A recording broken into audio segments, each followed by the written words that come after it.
Good morning. Good morning, good morning, good morning, good morning, good morning. Good morning, good morning. Everybody up this morning? Everybody paying attention yet? I think that's good. For a long time, a lot of people were not paying attention to a great many things. So I thought we would have a little chat and tell you what I started to see, when I started to see it, and why I have been so obsessed with getting people to see it. Not that I would presume that my opinion matters much more than anyone else's. Why should it? I have no credentials. I'm just some raving lunatic in his car, right? Yeah, except I do pay attention to a lot of things. A little more than most people. And I was noticing back in the day, I was noticing the rise of radicalism. Because I was heavily involved in the Zeitgeist movement. Well, not heavily. I mean, I certainly talked a lot of smack on Facebook around the Zeitgeist movement, and I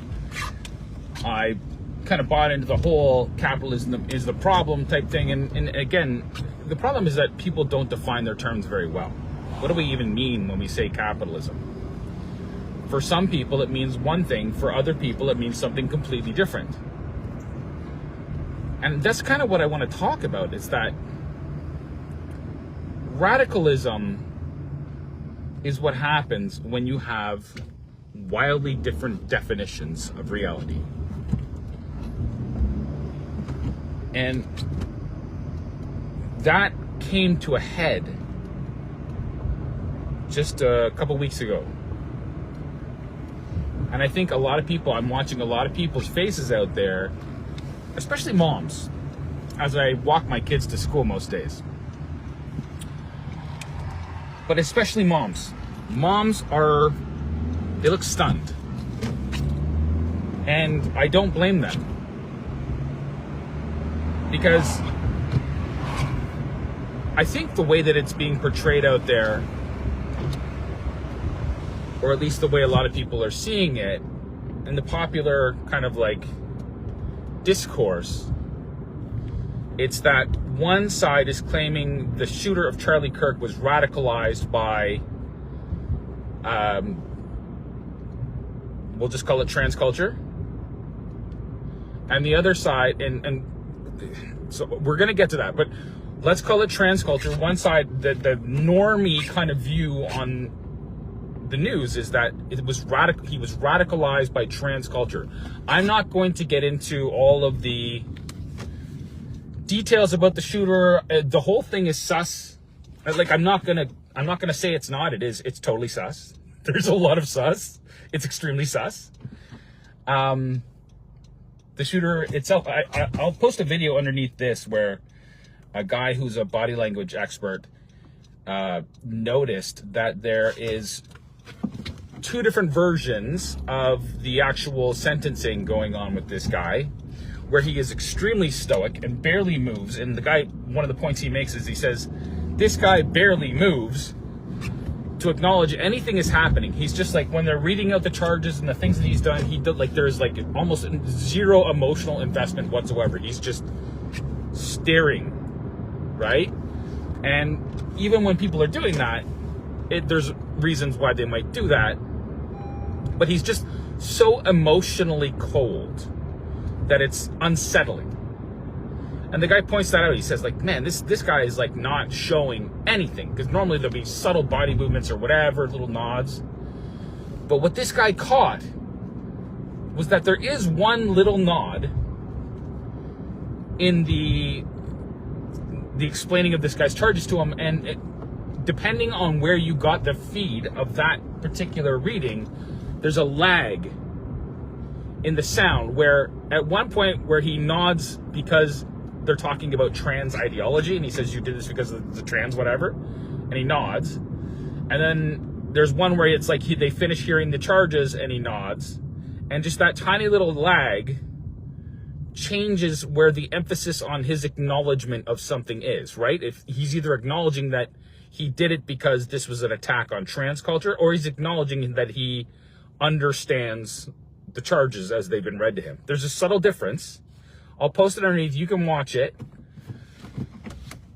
The point being that I'm not going to get into all of that. I want to talk about the rise of the meta-narrative, okay? The difference between what I would argue is progressive ideas, okay? Progressive culture, this idea that we're always moving on into something else, we're always becoming something else, we're always moving away from the past and becoming something else. And this idea that, no, some things were good in the past and we don't need to throw out the baby with the bathwater, as it were. The rise of radicalism is something I noticed like immediately, because I was just looking at psychology. I was trying to understand the difference between capitalism and communism and what kind of like inspired those ideas. So I was getting really into that kind of stuff back when I was into the Zeitgeist movement. And so this is pre Donald Trump getting elected. And when Donald Trump first came down the escalator and announced that he was going to run for president, I was like, I scoffed like most people. I was like, what? This guy? Like, you got to be kidding me. He's a TV star guy.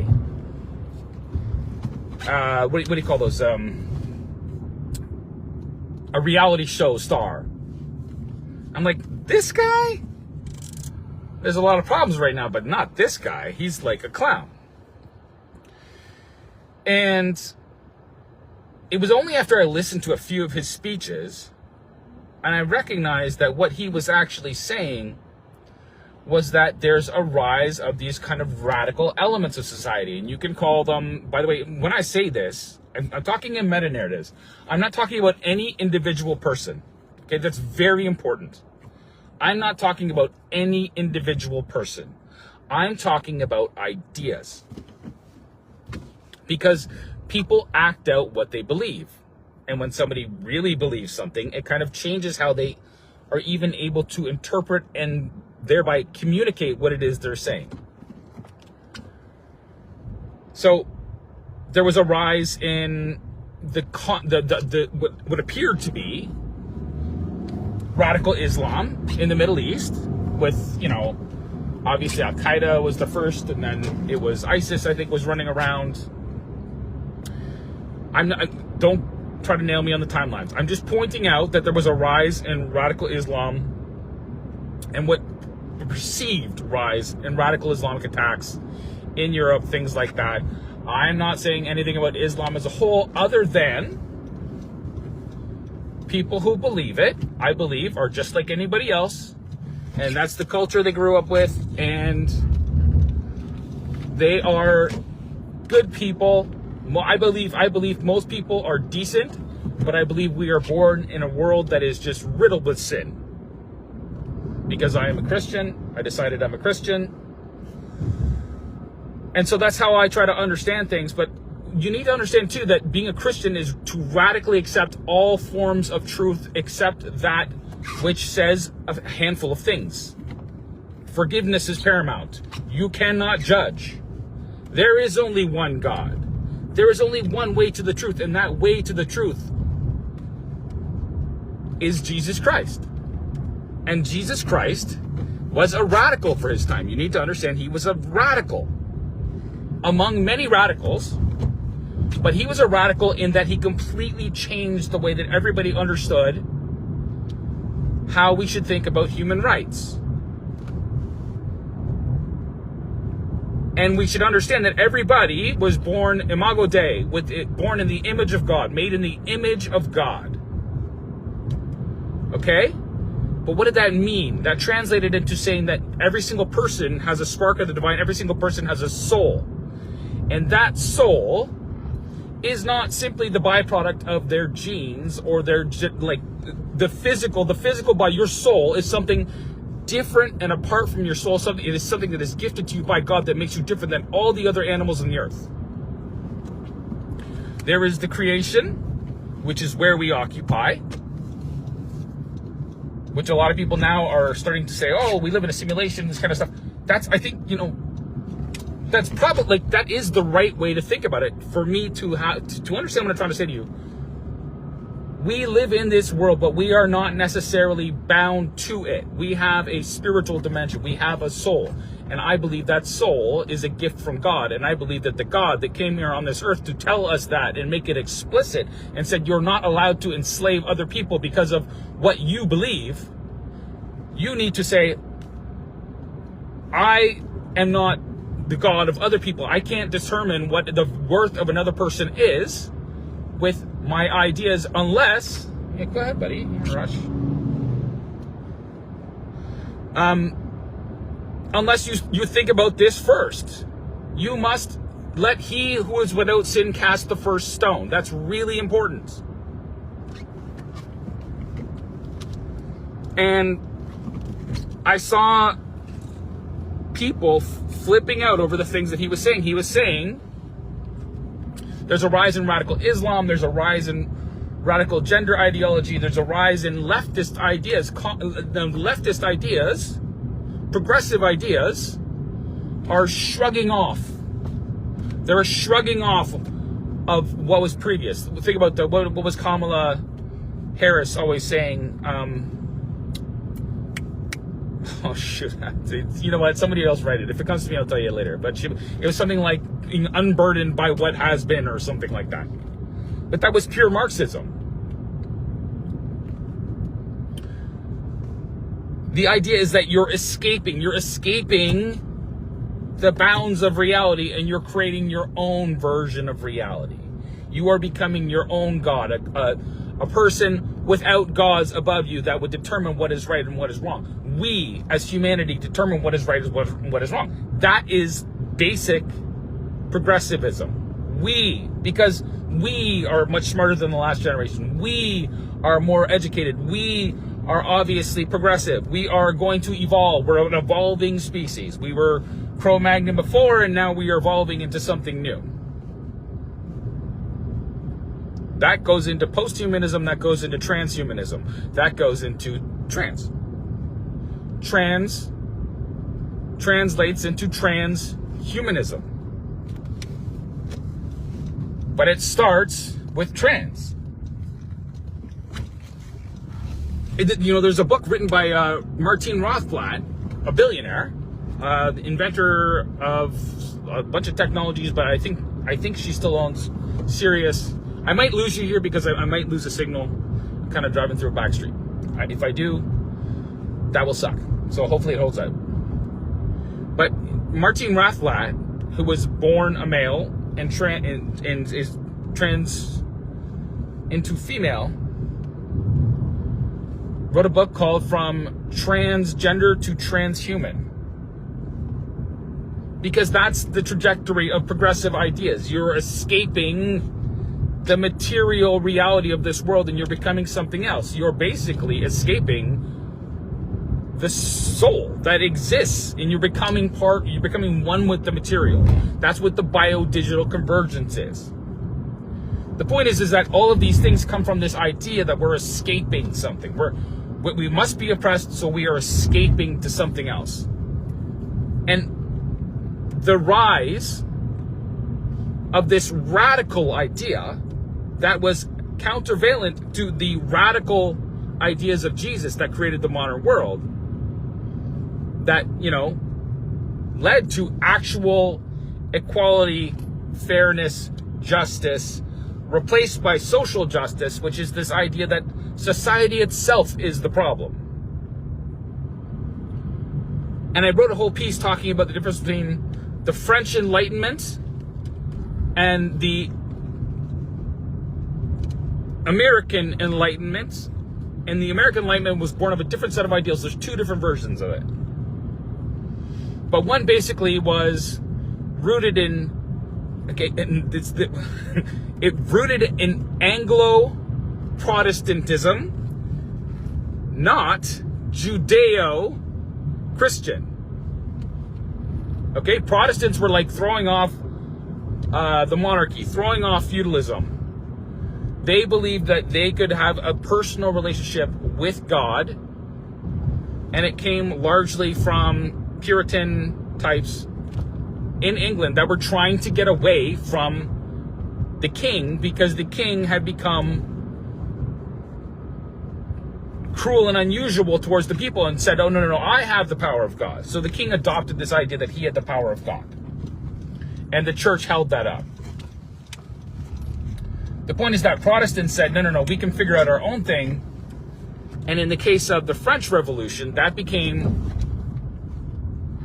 what I would argue is the beginning of progressive ideals, which is free from all gods, free from all establishment, free from all religion, free from everything. They are going to make their own version of reality, and they killed just as many people as they needed to do that whenever they felt like somebody was standing in the way of their radical freedom ideas.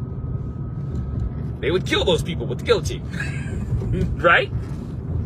You guys all know about this, right? But in the American version, they were not trying to free themselves from, they were not trying to unburden themselves from what had been. They were trying to say, no, I'm just throwing off these false representatives of God on earth. I will develop a relationship with God myself on earth. And that relationship with God fostered a completely different environment where, yes, there was a lot of radical ideas, but it was based on this idea that God wanted people to be free.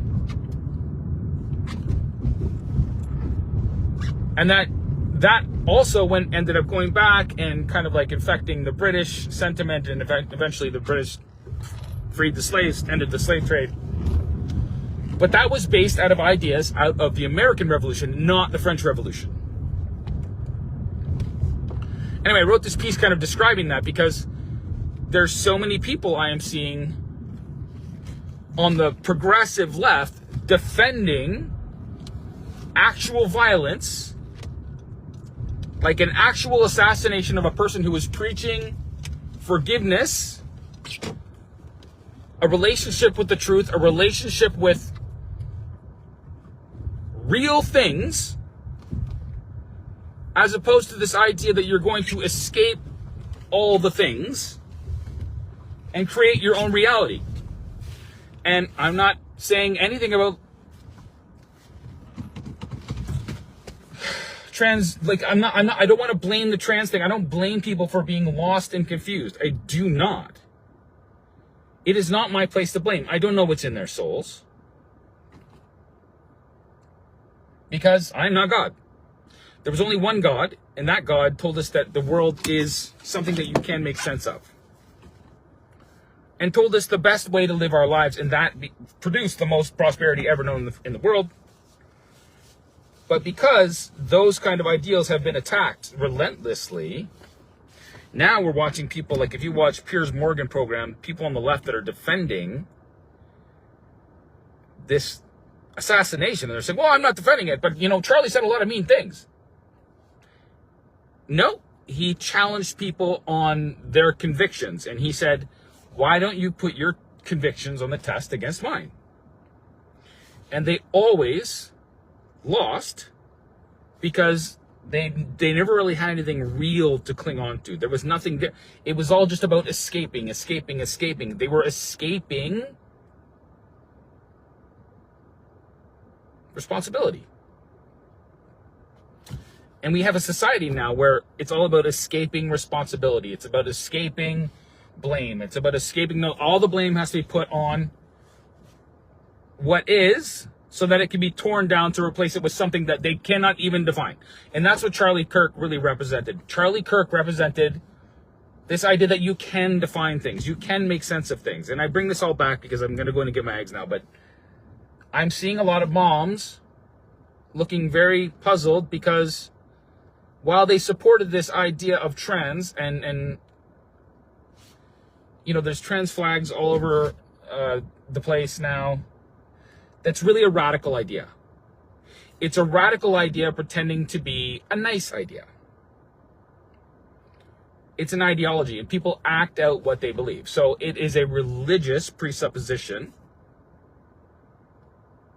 And It is a religious presupposition that goes against another religious presupposition that says that no, there is actually an ordered and right way to live your life. And that idea was constantly engaged in a battle of words, and you could see people getting more and more radicalized. And it's like, now these moms are realizing, wait a second,